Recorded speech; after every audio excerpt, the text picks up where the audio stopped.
yung hotel na pag-aari dati ni Yusek Cabral ay ibinenta dito daw sa Eric Yap. Yung nakita ko yung balita, nagngangalang Eric Yap. Ang tanong nga dito, ang bungad nga dito, ang headline nga ho dito ng balita online, anong relasyon?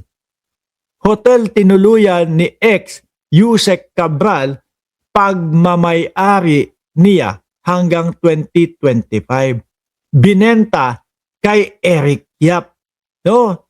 Sabi dito, lumabas umano sa investigasyon na pagmamay-ari ng pumanaw na si dating DPWH Yusek Catalina Cabral ang hotel na tinuluyan niya sa Benguet hanggang 2025 at ibinenta ito sa nagngangalang Eric Yap nito ring taon.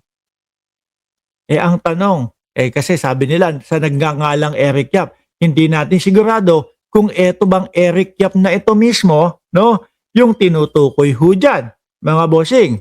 So ngayon, ayon sa naging panayam, sinabi niyang nakita raw nilang pagmamayari ni Cabral ang Ayon Hotel na tinuluyan bago ito mahulog umano sa bangin sa Quezon Road noong Huwebes. Nakita kasi namin yung Ayon Hotel kung saan siya tumira ay pag-aari ni Yusek Cabral hanggang 2025. Pero binenta niya noong 2025 sa isang nagngangalang Eric Yap.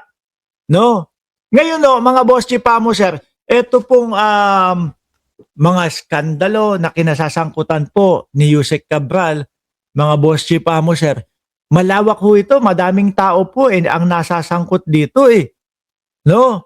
Madami pong mga taong nasasangkut dito. Ngayon, sabi ko, ano mismo yung Eric Yap? Kung sakali na ang tinutukoy na Eric Yap ay yung nasa litrato ho, mga bossing. Uulitin ko kasi ang pagkakasabi dito ng balita, tayo naman po ay bumabase lang sa balita ho, mga boss chief amo sir.